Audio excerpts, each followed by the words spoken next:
For those of you that are just starting out in real estate, you know, one of the hardest things to do is to learn how to look at a house and figure out what it's going to take to fix it and what it's going to cost.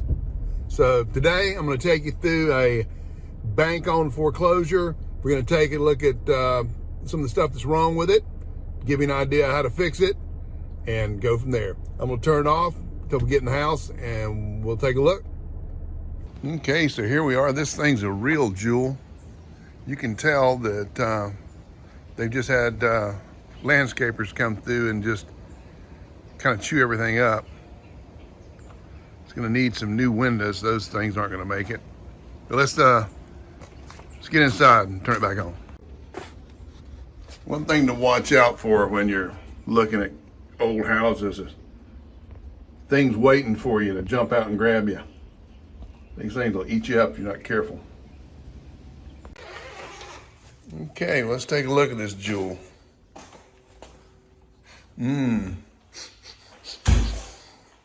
Smells lovely.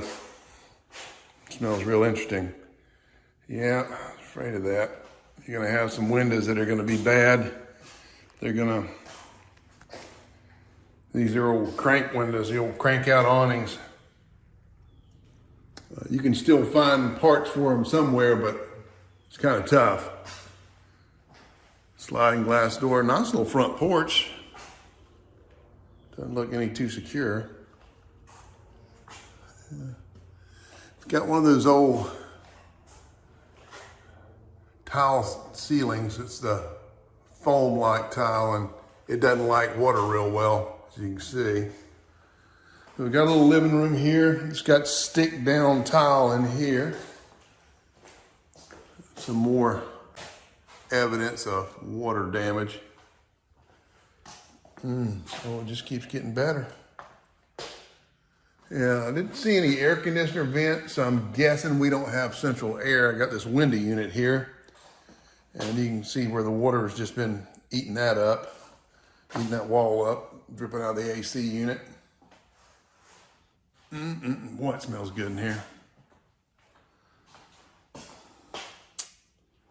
Okay, yeah. Obviously gonna need a brand new kitchen.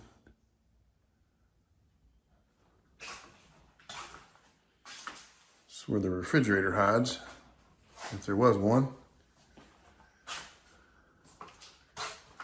Wow. That's really nasty. Dark and dingy. It's where they used to have a wash machine, but I don't know where they put it now. Okay, that's weird. Like a hole to nowhere. Oh, there's a hot water heater hiding in there. That's actually opens outside. Okay. So we got one kitchen. It's gonna need a lot. We got hiding over here. Okay. Used to have, got a gas line there, so used to have a heater in here. Don't have any light to speak of to see what this bathroom looks like.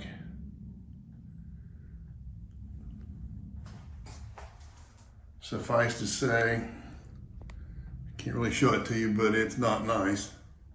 We got another busted out window back over there. Yeah, everything's gonna have to be replaced. This place is filthy. Little tiny bedroom. Rat holes in the walls. Holes in the ceilings. Okay, see, these are the old jalousie windows. They're little 3 or 4 inch panes that crank out. Those things, the air just flow right through them. They were used a lot down in Florida because nobody seemed to care that the cold air could come in the wintertime. It wasn't that bad. Now, here's one thing I do want you to see. I wonder if you can see those shining wings on the screen. They're like right here and here. Those are termite wings. Speaking of any over here.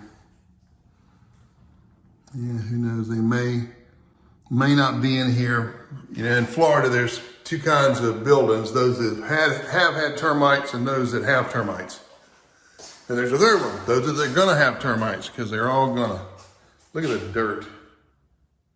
Yep, nasty. Oh yeah, there's our termites. Yeah, they're in here. Dry woods. You can see something's been chewed on top of that door. Stinky.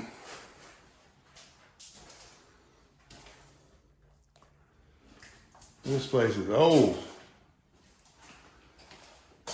It's old and stinky and dirty. So, okay.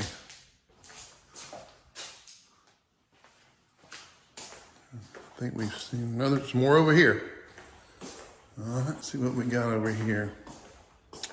Ooh, green carpet, and lovely it is. Ugh. Spiders all over the floor. So, another nasty air conditioner.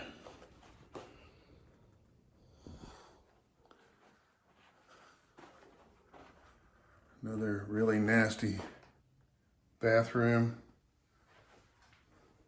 Nasty little shower.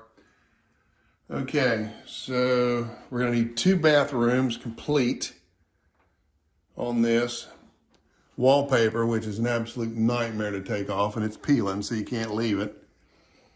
And so you're gonna have 2 bathrooms and a kitchen. So right out the gate, you can figure 20 grand just to get those out of the way. Here's some more termite damage here.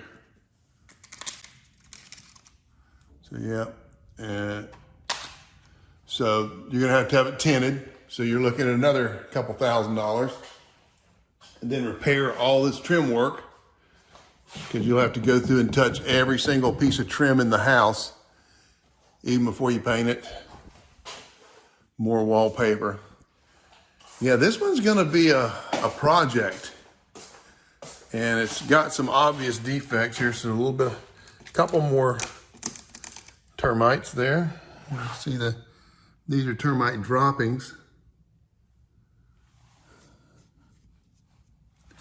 Oh yeah, those are very active. You can tell when they've got that, they're newer, you feel them, they kind of roll under your finger. So there's still active termites in here. These are not old. And this is wood frame, so you could have termites up in the studs of it, which you can get away with as long as the house is still structurally intact. But when you start doing things like changing out windows, these little things start popping up. So,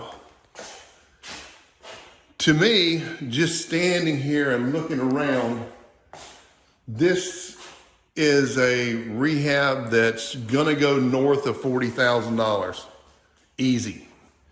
And the bank is asking $135 for it. And if you look at the numbers from CoreLogic showing a real AVM, get here right and lay this down. Real AVM of $150 or $150,000, sorry, $150,000. So I don't understand how they could even consider somebody would pay them $135.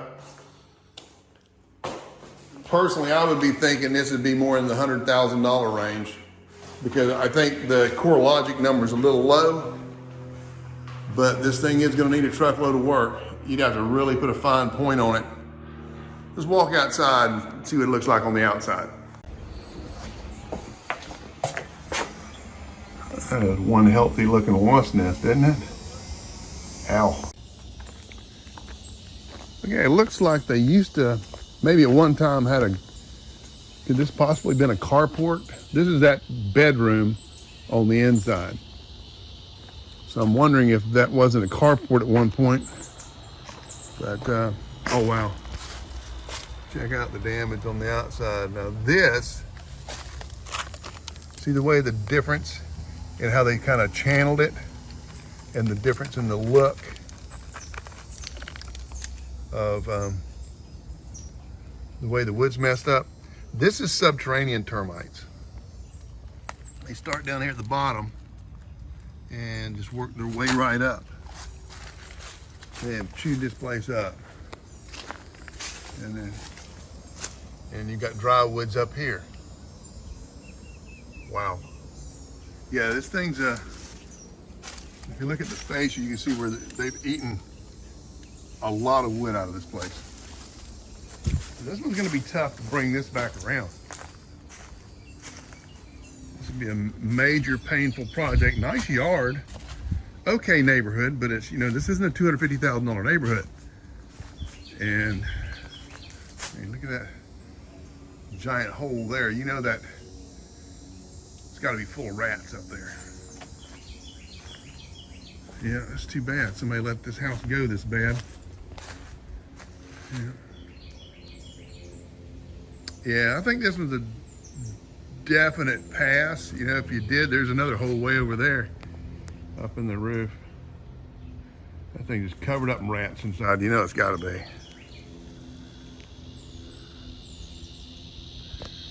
So this is a definite pass.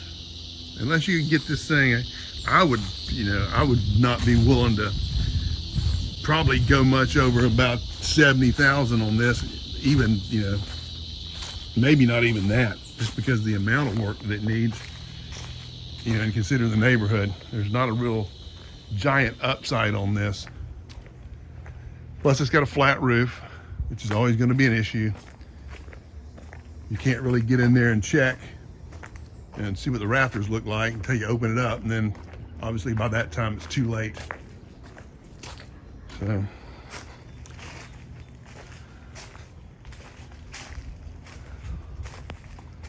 okay, this is interesting too. Concrete block side of the house. You've got where the rebar has rusted and busted the concrete out. Wow. And even busted out all the way down to where the framing for the window is. This is pretty bad. Yeah. So I don't care who you are. If you were looking at this one, it doesn't take a real skilled eye to pick this thing apart. And it's this would be scary for the most experienced rehabbers. Just because, I mean, even look, you've got cracks going down the side, which means at some point you've had some shifting going on with the foundation. Just above there, you've got some more termite damage. So this thing's pretty much gone. Well, I'd hope we'd have something a little better to show you, but not so much the case. Well, I'd hope we'd have a little better one to show you today, but that's one thing to remember. You've always got to go out and look at them. You can't really see what's there by what the pictures are, you know, in the MLS or the realtor sent you, because when people take pictures of a house, they don't take pictures of the problems. They take pictures of the best part of the house. So you need to go out there, take a look at everything, and it's really good practice if you're just getting started in real estate to go and look at houses. You put a number on them, wait for them to sell, and then see how your number turned. I mean, if someone buys it and you're thinking I wouldn't pay more than 80 for that house, somebody buys it for 100 and then turns around and rehabs it and they get $250,000 out of it, yeah, maybe you were wrong. I've been wrong before, but you never know until you go and look. This is a business that takes practice, it takes skill at deciding what something's worth, what you're willing to pay for it.